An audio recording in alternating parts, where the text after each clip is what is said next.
Hello, hello. So today we're going to talk about what do nurses do? And I get that question a lot of times, like sometimes from teenagers, from people who want to come into nursing. What do nurses do?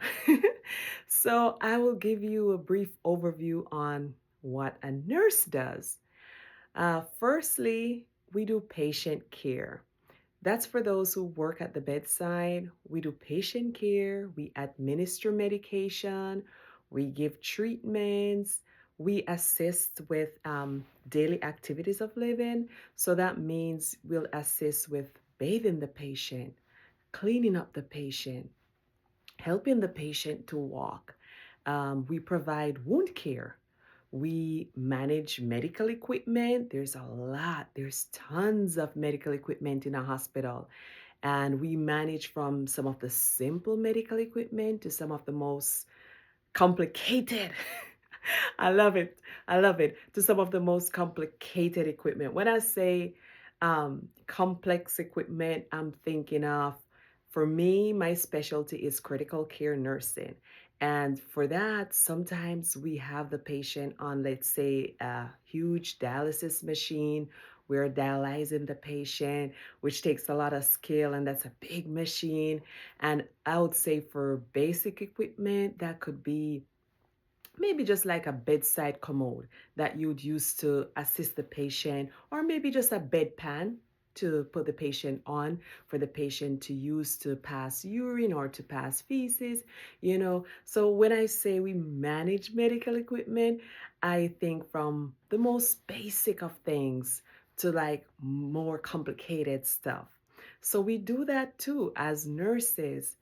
Another thing we do a lot of health education, and we are needed, especially in that field, because sometimes when the doctors come in the room and they just give a brief overview of what's happening and they have to run to see the next patient, we as a nurse now we have to go in and we educate the patient.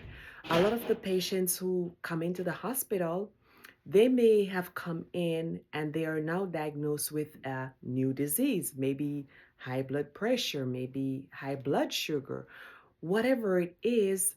As nurses, now we go in and we educate them, like, how are you going to manage now coming out of the hospital?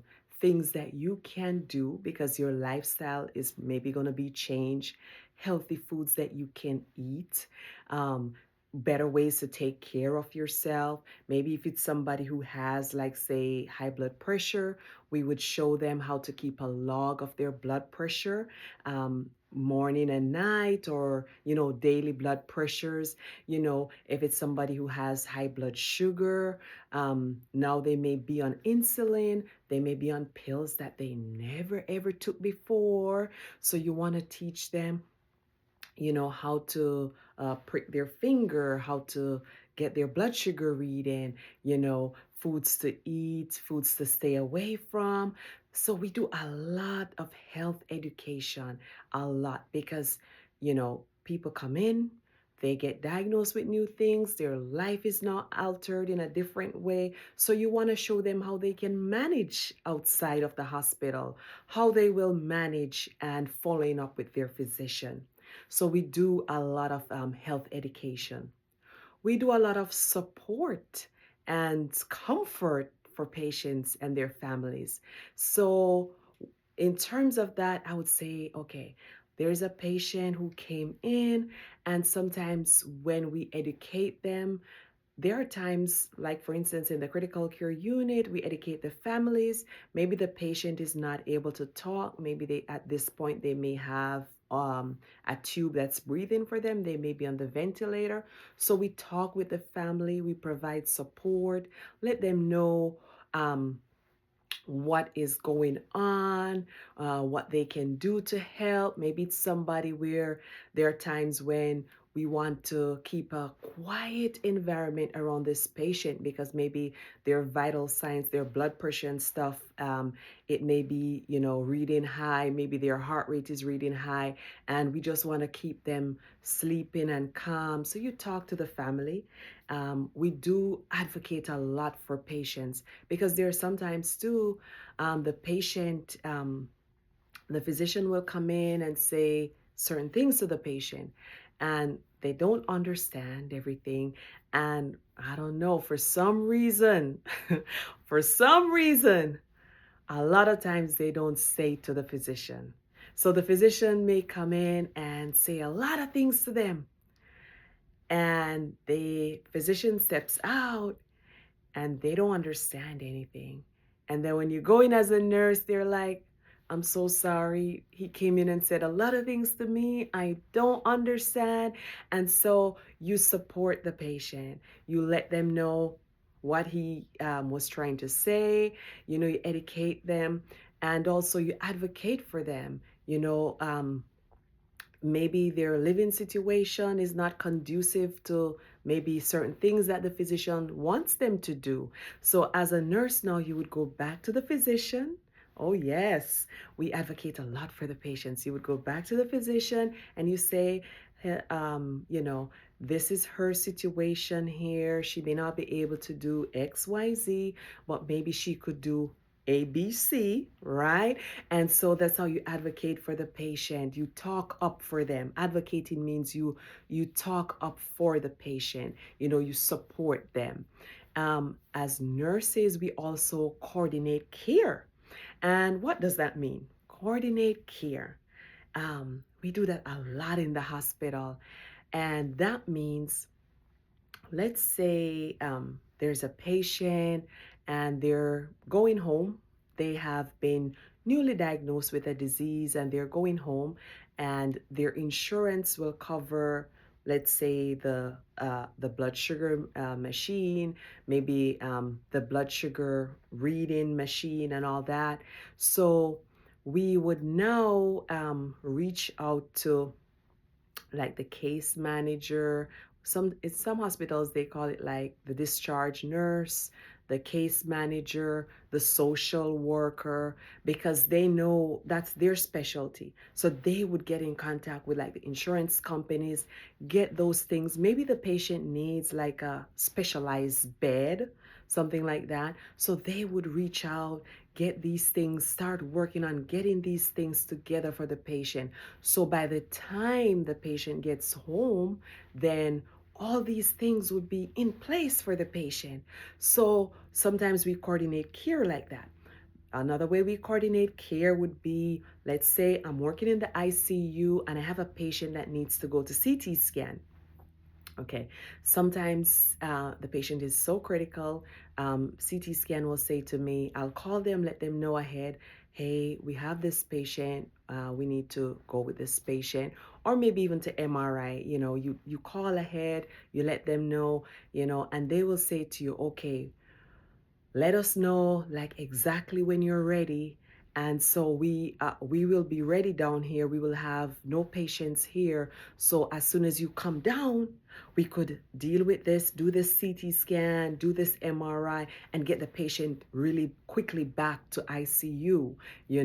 So it's a lot of coordination like that. Also, we coordinate care during the days, during the nights. We have something called rounding, and we do rounding with the physician. Our rounding normally is with the physician, with the pharmacist, with respiratory. Hope I'm not missing anybody, but all those different specialties are at the rounding. And so sometimes we're discussing the patient and the doctor is there, and maybe there are some medications at this point where the patient may not be swallowing or something, and they could be changed to liquid. So the pharmacist is there, and the pharmacist will be like, okay, yes. So we'll ask, like, can we change over these medications to liquid? And the pharmacy will be like, okay, let me see. And they'll look at the medication, then they'll say, yes or no, we can change over these medications. So we're constantly coordinating care. But one of the most important persons that you can coordinate care with, the family. the family and the patient. The patient, if the patient can talk, you need to be communicating it with the patient also and the family. Those are like some of the most important people because can you imagine you're there preparing stuff, doing stuff, and the patient doesn't know what's going on, what to prepare for, you know? So, we normally, in our patient rooms, we normally have a whiteboard where the patient and the family they can write questions on it, they can write things on it, but we also, when you introduce yourself, when you're talking with the patient, you could write what you plan to do, what are the goals for this 12-hour shift, what are the goals for this 8-hour shift, so the patient know, and talk to them, say, during this shift we're gonna take you to CT scan at some point. Do you know what a CT scan is? You tell them, do you know what that is? What to expect, about what time you think it's going to be. There are sometimes we don't know exactly what time it's going to be, but we may be able to say it's going to be like later in the evening, so don't worry about it yet, and I will let when the time has come. When you're talking to the family, you let them know, um, when you're coordinating care. Okay, we are getting ready. Maybe by tomorrow, she will be discharged or he will be discharged. Life is going to be a little bit different. Let them know. Initially, maybe the patient may go to a rehabilitation facility first, so they may not be coming home at the same time. Maybe the patient had a stroke, so you'll have to now say, okay, um, after this patient goes through rehab, they may need, if their house has like stairs, they may, depending on what injury they had, they may need to be on the first floor. um, their shower, they may need assistive devices, and we are talking with case management, we're talking with the social worker, we're trying to see how we can facilitate that. So it's a lot of coordination of care. And how about sometimes when we have a patient where they're not doing very well, they do not want to be resuscitated, they want to go on to like palliative care or hospice care. So then we would also reach out to the hospice care or palliative care team and say, hello, there is like a consult that you put in. Hello, um, we would like you to visit this patient XYZ, and let them come in and talk with the patient. So it's a lot of coordination of care. Who else would we coordinate with? We coordinate with the charge nurse, or other nurses sometimes, and or techs or nurse techs. We also have to coordinate with them. So keep them in the loop with what's going on. So, for instance, okay, with a tech, maybe we could say, all right. Normally, when I come on my shift, I normally work in the nights. When I come on my shift, um, we'll talk with them and we'll say, okay, I want to bathe my patient like about, say, 9 o'clock. Do you think that would work for you? And so sometimes they'll write it down. Okay, patient B is going to be having a bath at 9 o'clock.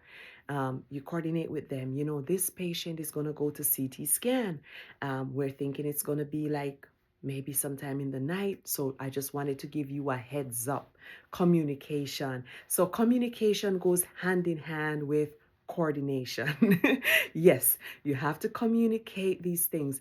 And you want to say this to the charge nurse too, because they need to know what's going on in the unit. So you have to say, okay, this is what's happening. This patient at some point tonight is going to go to CT scan. I may need your help to take the patient to CT scan, or don't worry about it. I have transport that's going to help me.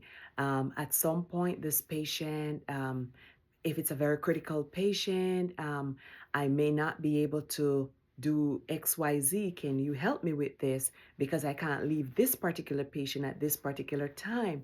So it's a lot of communication, coordination to make sure the patient has a smooth process, while they're in the hospital. Because being sick, it's already hard being sick. So you want to ensure the patient and the family member, they have a smooth process while they're there. Um, Documentation, that's another thing that nurses do. We do that. And they always say, document, document, document.